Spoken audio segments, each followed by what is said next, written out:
밤에 한 번 깨는 건 별일 아니라고 넘기셨을 수 있습니다. 그런데 2번, 3번, 많게는 5번씩 잠에서 깨어 화장실을 오가고 계시다면 그건 단순히 나이가 들어서 생기는 불편 정도로만 볼 문제가 아닙니다. 많은 분들이 야간뇨를 그저 귀찮은 증상으로 여기지만 실제로는 잠을 끊어놓고 몸의 회복 시간을 잘라 먹는 문제입니다. 낮에 피곤한데도 이유를 모르겠고 자꾸 멍하고 아침에 일어나도 잔 것 같지 않은 느낌이 반복된다면 그 시작점에 밤중 소변이 숨어 있을 가능성이 큽니다. 특히 밤에 자꾸 깨면 깊은 수면이 줄어들고 혈압 조절과 피로 회복, 낮 동안의 집중력에도 영향을 줄 수 있습니다. 야간뇨는 병 이름이 아니라 하나의 증상입니다. 그래서 더 중요합니다. 원인을 잘못 짚으면 평생 물만 덜 마시다가 입만 마르고 정작 밤에는 계속 깨는 악순환에 들어가기 쉽기 때문입니다. 서울 아산병원은 야간뇨를 밤에 소변 때문에 자주 깨는 증상으로 설명하면서 전립선비대증, 과민성 방광, 항이뇨 호르몬 변화, 당뇨병, 신기능 저하, 이뇨제 복용 등을 원인으로 제시하고 있고 삼성서울병원도 정상적으로는 밤에 항이뇨 호르몬이 증가해 야간 소변량이 줄지만 이 조절이 흔들리면 밤에도 낮처럼 소변이 만들어질 수 있다고 설명합니다. 미국 비뇨기과재단 역시 야간뇨의 원인을 밤에 소변이 많이 만들어지는 경우 방광 저장 기능 문제, 수면 장애와 전신질환으로 나누어 봐야 한다고 안내합니다. 많은 분들이 제일 먼저 전립선을 떠올립니다. 물론 남성에게 전립선비대증은 매우 흔한 원인 중 하나입니다. 하지만 여기서 함정이 있습니다. 전립선만 붙잡고 있으면 놓치는 게 너무 많습니다. 밤에 자꾸 깨는 사람들 중에는 실제로 방광보다 다리와 심장, 수면의 질, 약 복용 시간, 카페인과 저녁 식습관이 더 큰 원인이 되는 경우가 적지 않습니다. 낮에 발목이 붓는 분들은 아침부터 저녁까지 아래로 몰린 수분이 밤에 누웠을 때 다시 혈관으로 돌아오면서 소변으로 바뀌기 쉽습니다. 수면 무호흡이 있는 분들은 밤새 잠이 얕아져 조금만 방광이 차도 쉽게 깨고 호흡 문제가 몸의 체액 조절에도 영향을 줘 야간 소변이 늘 수 있습니다. 실제로 미국 비뇨기과재단과 메이어 클리닉 여러 NHS 자료는 야간뇨 평가에서 수면 무호흡, 말초 부종, 신부전, 이뇨제 복용 시간, 카페인과 알코올을 함께 확인해야 한다고 강조합니다. 다시 말해 야간뇨는 화장실 문제처럼 보이지만 생활 전체를 들여다봐야 풀리는 경우가 많습니다. 여기서 많은 분들이 첫 번째로 크게 오해하는 부분이 있습니다. 물만 무조건 줄이면 된다고 생각하는 것입니다. 물론 밤 직전에 물을 많이 마시면 밤에 깨기 쉽습니다. 하지만 하루 종일 물을 지나치게 아끼는 것도 정답은 아닙니다. 수분을 너무 제한하면 소변이 진해지고 방광을 자극해 오히려 자주 마렵고 급하게 느껴질 수 있습니다.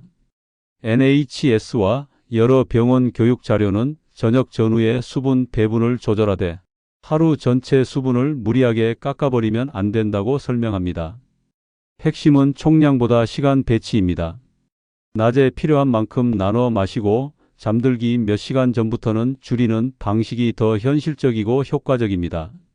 실제 환자분들 중에는 낮에는 바빠서 거의 안 마시고 집에 돌아와 저녁 먹고 차 한 잔, 과일 한 접시, 약 먹으며 물 한 컵, 자기 전에 목 마르다고 또 한 컵을 마시는 분들이 많습니다. 이 패턴은 몸을 괴롭히기 가장 좋은 조합입니다. 낮 동안 부족했던 수분을 저녁에 한꺼번에 몰아넣으면 몸은 밤에 그것을 소변으로 처리할 수밖에 없습니다. 그러니 물은 적게 마셔야 하는 것이 아니라 낮에 앞당겨 마셔야 합니다. 실제로 밤에 잠들기 전 우리가 무심코 하는 행동 가운데 야간뇨를 가장 심하게 만드는 것은 저녁 시간에 연속된 수분 자극입니다. 국물 있는 저녁 식사, 식후 과일, 소화를 돕는다고 마시는 차, 건강에 좋다며 먹는 우유, 약 먹을 때 마시는 큰 컵의 물, 잠들기 전 입이 마르다며 마시는 또 한 잔, 여기에 TV나 휴대폰을 보며 잠드는 습관까지 더해지면 몸은 밤새 깨어 있을 이유를 너무 많이 갖게 됩니다. 서울 아산병원은 저녁 식사 이후에 수분 섭취 제한이 중요하다고 설명하고 국이나 찌개, 과일, 맥주 같은 습관이 야간뇨를 악화시킬 수 있다고 구체적으로 이야기합니다. 영국의 여러 병원 자료 역시 카페인 음료와 알코올이 소변을 늘릴 뿐 아니라 방광을 예민하게 만들고 수면 자체도 방해한다고 설명합니다. 결국 야간뇨는 방광이 약해서만 생기는 문제가 아니라 밤이 되었는데도 몸에 계속 깨어 있어야 할 이유를 주는 생활 방식 때문에 심해지는 경우가 많습니다. 그러면 지금부터 정말 중요한 질문을 드려보겠습니다. 도대체 어느 정도면 관리가 필요하냐는 것입니다. 이 기준을 너무 느슨하게 잡으면 평생 참고 살게 되고 너무 엄격하게 잡으면 불필요하게 겁을 먹게 됩니다. 일반적으로 밤에 한 번 정도 깨는 것은 나이와 상황에 따라 있을 수 있습니다. 다만 2번 이상 반복되고 그것 때문에 피곤하거나 잠이 얕아지면 생활습관 점검이 필요합니다. 이어랄러지 케어 파운데이션은 2번 이상 반복해서 깨는 경우 야간뇨를 의심하고 원인 평가가 필요할 수 있다고 설명하고 일부 NHS 자료는 고령층에서는 한 번 정도는 자연스러울 수 있지만 수면의 질을 떨어뜨릴 정도라면 적극적으로 관리해야 한다고 안내합니다. 중요한 것은 횟수 그 자체보다 내 몸이 무너지고 있느냐입니다. 아침에 일어나기 무섭고 낮잠이 늘고 외출이 귀찮고 기억력도 흐려지고 밤이 오기 전부터 오늘도 몇 번이나 깰까 걱정하게 된다면 이미 삶의 질에 영향을 주고 있는 것입니다. 그 단계에서는 참는 것이 답이 아니라 원인을 찾아 줄이는 것이 답입니다. 이제 첫 번째 방법을 말씀드리겠습니다. 야간뇨를 줄이려면 물을 끊는 것이 아니라 마시는 시간을 다시 설계해야 합니다. 아침부터 오후까지 충분히 나눠 마시고 저녁 식사 이후에는 입이 심하게 마르지 않는 선에서 줄이는 방식이 기본입니다. 낮에 전혀 못 마시고 밤에 몰아 마시는 습관은 가장 먼저 고쳐야 합니다. 특히 저녁 약을 드시는 분들은 어차피 물 한 컵은 마셔야 하니까 하며 큰 컵으로 벌컥벌컥 마시는 경우가 많은데 이 습관이 밤의 첫 번째 각성을 만듭니다. 더 나은 방식은 저녁 약 시간을 식후로 앞당기고 필요한 최소량의 물만 사용하는 것입니다. 서울 아산병원은 저녁 식사 후 약 복용 외에는 수분을 최대한 제한하고 마지막 수분 섭취 뒤 2~3시간 정도 지난 후 잠자리에 들기 전 화장실을 다녀오는 방식을 권합니다. 미국 비뇨기과재단도 자기 전 서너 시간은 수분 섭취를 줄이고 이뇨제는 가능하면 잠들기 최소 6시간 전에 복용하도록 조정할 수 있는지 의료진과 상의하라고 안내합니다. 무조건 참는 것이 아니라 몸이 밤이 되기 전에 정리할 시간을 먼저 주는 것입니다. 두 번째 방법은 저녁 식사의 구성을 바꾸는 것입니다. 많은 분들이 물은 줄이면서도 국은 괜찮다고 생각합니다. 하지만 국과 찌개는 그냥 물이 아닙니다. 수분에 더해 염분이 많기 때문에 몸이 갈증을 느끼게 만들고 이후 추가 수분 섭취까지 불러오며 결국 밤 소변량을 늘리기 쉽습니다. 특히 저녁에 짭짤한 반찬, 찌개, 국, 젓갈류가 많으면 자기 직전까지 입이 당기고 물이 생각나게 됩니다. 이렇게 되면 야간뇨는 단순히 방광 문제가 아니라 저녁 식탁에서 시작된 문제로 이어집니다. 서울 아산병원은 저녁에 국과 찌개를 줄이고 가능하면 건더기 위주로 먹는 식의 습관 수정이 필요하다고 설명합니다. 여기에 더해 최근 병원 연구 보도에서는 야간뇨와 염분, 고혈압 위험의 관련성이 언급되기도 했습니다. 물론 개인마다 차이는 있지만 밤중 배뇨가 반복되는 분이라면 자기 전 짠 음식과 국물 습관을 가볍게 넘길 문제가 아니라는 뜻입니다. 저녁 밥상에서 숟가락으로 국물을 떠먹는 습관을 줄이고 국이 있다면 몇 숟갈 이내로 멈추는 것만으로도 밤의 갈증과 소변 자극이 함께 줄어드는 분들이 많습니다. 세 번째 방법은 과일과 술, 그리고 밤에 마시는 건강한 음료의 함정을 아는 것입니다. 과일은 건강식이 맞습니다. 하지만 시간대를 잘못 고르면 건강식이 야간뇨 촉진제가 됩니다. 저녁 식사 후에 귤, 배, 사과, 수박처럼 수분이 많은 과일을 드시거나 맥주 한 캔쯤은 괜찮겠지 하고 넘기면 밤중 방광은 훨씬 바빠집니다. 맥주는 말할 것도 없고 와인이나 소주도 알코올 자체가 수면과 배뇨 조절을 흐트러뜨릴 수 있습니다. 카페인도 마찬가지입니다. 커피만 생각하기 쉽지만 녹차, 홍차, 초콜릿 음료, 일부 탄산음료와 에너지 음료에도 카페인이 들어있어 방광을 예민하게 만들고 잠을 얕게 할 수 있습니다. NHS와 여러 병원 교육 자료는 카페인과 알코올을 야간뇨를 악화시키는 대표적 자극 요인으로 설명하며 저녁 시간대 제한을 권합니다. 정말 드시고 싶다면 낮으로 옮기셔야 합니다. 건강을 챙긴다고 자기 전에 보리차를 많이 마시고 꿀물이나 우유를 마시는 습관도 분명히 다시 봐야 합니다. 밤은 몸을 적시는 시간이 아니라 비우고 쉬게 하는 시간입니다. 네 번째 방법은 다리와 발목의 부종을 가볍게 보지 않는 것입니다. 낮에 오래 앉아 있거나 서 있는 분들, 저녁이 되면 양말 자국이 깊게 남는 분들, 발목이 붓는 분들은 밤에 누웠을 때 낮 동안 다리에 고여 있던 수분이 다시 혈관으로 돌아오며 소변으로 바뀔 수 있습니다. 이 경우 방광만 붙잡고 있어서는 해결이 잘 안 됩니다. 이런 분들에게는 낮 동안 한 번씩 다리를 올려 쉬어주는 습관, 저녁 늦게까지 같은 자세로 있지 않는 것, 경우에 따라 압박 스타킹이나 부종 관리가 도움이 될 수 있습니다.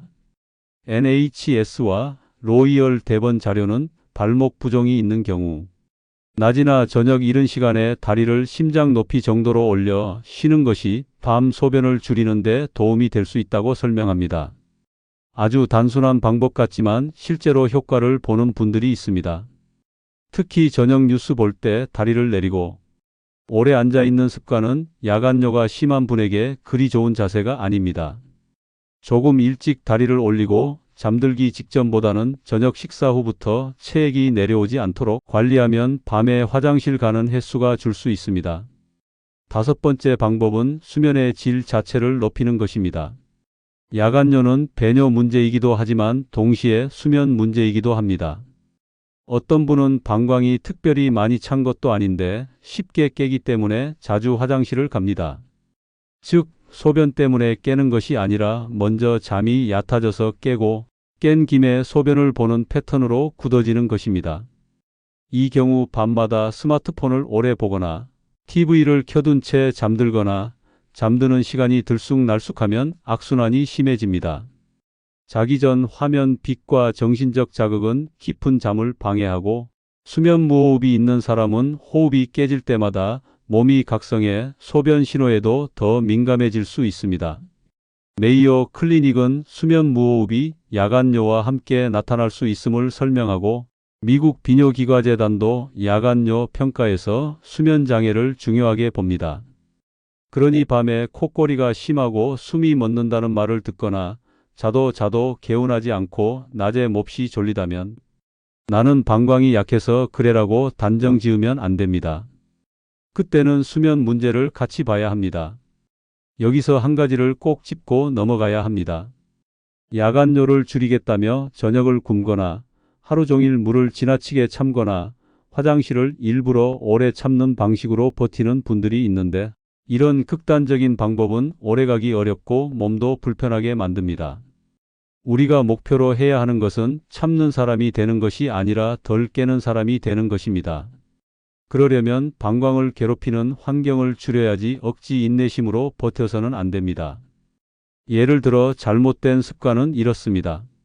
낮에는 물을 거의 안 마시고 커피로 버티다가 저녁엔 국물 많은 식사에 과일까지 먹고 혈압약이나 영양제를 자기 직전에 한꺼번에 먹고 TV를 보며 졸다가 잠들고 새벽 2시에 첫 소변, 4시에 두 번째 소변으로 이어지는 패턴입니다. 더 나은 습관은 이렇게 바뀝니다.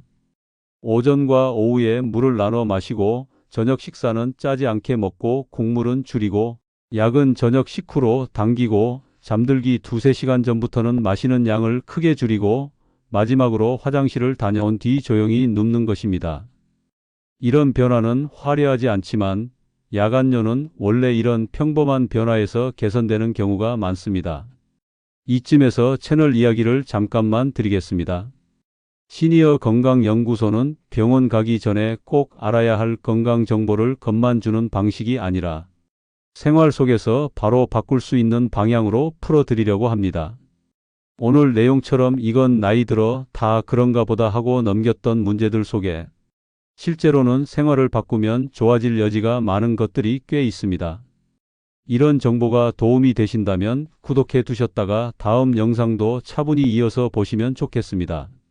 야간뇨처럼 흔하지만 삶의 질을 크게 흔드는 주제는 한번 듣고 끝나는 문제가 아니라 내 생활을 점검하면서 하나씩 고쳐 나갈 때 비로소 달라지기 때문입니다.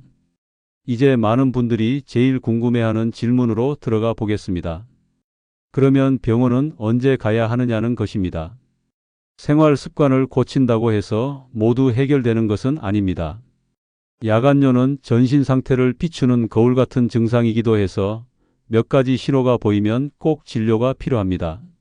낮에도 소변이 너무 자주 마렵거나 갑자기 참기 어려운 절박뇨가 있는 경우, 소변 줄기가 약하거나 한참 뜸을 들여야 나오거나 보고 나서도 덜 본 느낌이 남는 경우, 다리가 심하게 붓거나 숨이 차는 경우, 갈증과 체중 변화가 동반되거나 당뇨가 의심되는 경우, 콧고리와 무호흡이 심한 경우, 혹은 피가 섞이거나 통증이 있는 경우는 병원을 미루면 안 됩니다.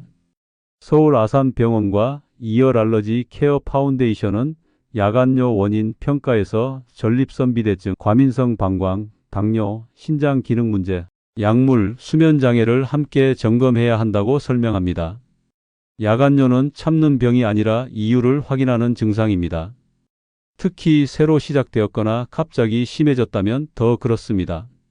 많은 남성분들이 전립선 비대증으로 단정 짓는 것처럼 여성분들은 나는 출산도 했고 나이도 있으니 어쩔 수 없지 하고 체념하는 경우가 많습니다. 하지만 여성에서도 과민성 방광, 수면 문제, 부종, 당뇨, 카페인 자극, 이뇨제 복용 시간 등 다양한 이유로 야간뇨가 생길 수 있습니다. 그리고 남녀 모두에게 공통으로 중요한 것은 야간뇨가 단순히 화장실 횟수의 문제가 아니라 낙상 위험과도 연결된다는 점입니다. 특히 밤에 어두운 상태에서 여러 번 일어나 화장실을 가다 보면 어지럼증이나 균형 문제로 넘어질 위험이 커집니다. 그래서 야간뇨를 줄이는 것은 단지 잠을 좀 더 자는 수준의 문제가 아니라 노년기의 안전과도 연결됩니다. 직접적인 교육 자료들에서 야간뇨로 인한 수면 저하와 생활의 질 악화가 반복적으로 언급되는 이유가 여기에 있습니다. 밤에 화장실을 덜 가는 것 자체가 건강관리이고 넘어지지 않게 하는 예방이기도 합니다. 그렇다면 실제로 오늘부터 무엇을 바꿔야 할까요? 첫째, 아침 기상 후부터 오후까지 물을 분산해서 마시고 저녁 식사 후에는 습관적으로 손에 잡히는 음료를 치우셔야 합니다. 둘째, 저녁 밥상에서 국물과 짠 반찬을 줄여야 합니다. 셋째, 과일과 술은 가능하면 낮으로 옮기고 자기 전 우유나 차도 다시 생각하셔야 합니다. 넷째, 발목 붓기가 있다면 다리를 올리는 시간을 만들고 오래 같은 자세로 앉아 있지 마셔야 합니다. 다섯째, 잠들기 직전 화면을 끄고 마지막 배뇨 후 바로 눕는 리듬을 만들어야 합니다. 이런 내용은 겉으로 보면 너무 뻔해 보입니다. 그런데 건강은 원래 화려한 비법보다 반복되는 평범함에서 차이가 납니다. 야간뇨를 줄이는 길도 예외가 아닙니다. 물 한 잔을 언제 마시는지, 국물 한 숟갈을 더 뜨는지 말지, 스마트폰을 10분 더 보는지 끄는지, 같은 사소한 선택이 밤을 쪼개놓기도 하고 지켜주기도 합니다. 또 한 가지 약 이야기를 조금 더 드리겠습니다. 고혈압약 중 일부 이뇨제는 복용 시간에 따라 밤 소변에 영향을 줄 수 있습니다. 물론 약을 임의로 바꾸거나 끊어서는 안 됩니다. 하지만 밤마다 화장실을 자주 가는 분이라면 내가 먹는 약에 이뇨제가 들어있는지, 복용 시간이 너무 늦지는 않은지를 담당 의료진에게 꼭 물어보셔야 합니다. 미국 비뇨기과재단은 이뇨제가 있다면 잠들기 6시간 이전 복용 여부를 의사와 상담하라고 안내합니다. 같은 약을 먹어도 시간을 조정하는 것만으로 야간뇨가 줄 수 있는 경우가 있습니다. 밤마다 깨는 문제를 방광탄만 것이 아니라 약 봉투를 꺼내 다시 들여다보는 것도 매우 중요합니다. 그리고 당뇨나 신장 질환이 있는 분들은 야간뇨가 단순 증상이 아니라 질환 조절 상태를 보여주는 힌트일 수 있으니 더욱 무심하게 넘기면 안 됩니다. 여기서 흔히 하는 실수 하나를 더 짚겠습니다. 밤에 깼을 때 무조건 화장실부터 가는 습관입니다. 물론 참으라는 뜻은 아닙니다. 하지만 잠이 먼저 깬 것인지 정말 방광이 꽉 차서 깬 것인지 구분해 볼 필요는 있습니다. 자다가 잠깐 깼을 때 곧바로 어차피 깼으니 다녀오자는 식으로 행동하면 몸은 점점 그 패턴을 학습합니다. 잠이 조금만 얕아져도 화장실 가는 습관 회로가 만들어지는 것입니다. 방광훈련까지 깊게 들어가려면 개인 상태에 따라 다르지만 적어도 자기 전 루틴을 일정하게 하고 깊은 수면을 늘리는 쪽으로 접근해야 한다는 점은 분명합니다. 수면이 깊어지면 같은 방광 신호에도 덜 깨고 그 자체로 야간뇨 체감이 달라질 수 있습니다. 반대로 밤에 불안감이 크고 또 깨면 어쩌지라는 생각이 강할수록 잠은 더 얕아지고 몸은 더 자주 각성합니다. 결국 밤중 화장실 문제는 몸의 문제이면서 동시에 뇌가 밤을 어떻게 해석하느냐의 문제이기도 합니다. 야간뇨가 오래 지속된 분들은 흔히 이렇게 말씀하십니다. 이제는 습관이 돼서 어쩔 수 없어요. 맞습니다. 어느 정도는 습관이 됩니다. 그런데 바로 그 점 때문에 더더욱 생활을 바꿔야 합니다. 습관으로 굳어진 문제는 거꾸로 말하면 습관을 바꾸는 것이 가장 직접적인 치료가 될 수 있다는 뜻이기도 합니다. 특히 밤에 두세 번씩 깨는 분들이 첫날부터 한 번도 안 깨는 것을 목표로 잡으면 실망하기 쉽습니다. 더 현실적인 목표는 첫째 주에는 저녁 수분과 국물 줄이기, 둘째 주에는 카페인과 스마트폰 줄이기, 셋째 주에는 약 시간과 발목, 부종 점검하기처럼 하나씩 겹쳐가는 것입니다. 몸은 갑자기 달라지기보다 조용히 달라집니다. 처음에는 5번 깨던 것이 3번으로, 3번이 2번으로 줄어드는 식으로 바뀔 수 있습니다. 그 변화가 시작되면 아침이 달라지고, 낮이 달라지고, 밤이 두렵지 않게 됩니다. 밤을 덜 깨는 것만으로도 하루 전체가 달라진다는 것을 느끼게 됩니다. 기관 자료를 바탕으로 정리하면 방향은 분명합니다. 서울 아산병원은 야간뇨의 흔한 원인으로 비뇨기 질환만이 아니라 항이뇨 호르몬 변화, 당뇨, 신장 기능 저하, 이뇨제, 그리고 잘못된 수분과 수면 습관을 함께 짚고 있습니다. 삼성서울병원은 밤에 항이뇨 호르몬이 늘어나는 정상 리듬이 깨질 수 있음을 설명합니다. 미국 비뇨기과재단은 수분 제한 시간, 이뇨제 복용 시간, 다리 올리기, 수면 무호흡 평가의 중요성을 제시합니다. NHS는 카페인과 알코올이 방광과 수면에 미치는 영향을 강조합니다. 결국 여러 기관의 설명이 한 방향으로 모입니다. 야간뇨는 단순히 나이 탓으로 넘기지 말고 밤전에 무엇을 마셨는지, 무엇을 먹었는지, 다리는 붓지 않았는지, 약은 언제 먹는지, 잠은 깊은지부터 먼저 점검하라는 것입니다. 이게 오늘 영상에서 가장 중요한 핵심입니다. 이제 마지막으로 꼭 기억하셔야 할 내용을 차분히 정리해 드리겠습니다. 밤에 화장실 때문에 깨는 일이 반복된다면 먼저 나이 탓이겠지라고 결론부터 내리지 마십시오. 그 다음 전립선이겠지라고 한 가지로만 몰아가지도 마십시오. 물의 양보다 시간, 저녁 식사에 염분과 국물, 과일과 술과 카페인의 시간대, 발목, 붓기, 약 복용 시간, 수면의 질을 함께 봐야 합니다. 잘못된 습관은 밤을 깨우고 올바른 습관은 밤을 지켜줍니다. 낮에 나눠 마시고 밤에는 줄이십시오. 국물과 짠 음식은 저녁에 가볍게 하십시오. 과일과 술은 밤이 아니라 낮으로 옮기십시오. 약은 가능한 한 식후로 당기고 스마트폰은 잠들기 전에 멀리 두십시오. 붓는 다리는 먼저 내려놓지 말고 올려 쉬게 하십시오. 그런데도 계속 심하면 꼭 진료를 받으십시오. 야간뇨는 창피한 문제도 아니고 참는 미덕으로 해결될 문제도 아닙니다. 몸이 보내는 중요한 신호입니다. 그 신호를 무시하지 않는 것, 그것이 오늘부터 시작할 가장 현실적인 건강 관리입니다. 오늘 밤부터는 물 한 컵의 시간, 국 한 숟갈의 습관, 잠들기 전 10분의 선택이 달라지길 바랍니다. 그런 작은 변화들이 모이면 밤이 조용해지고, 밤이 조용해지면 하루가 다시 살아납니다.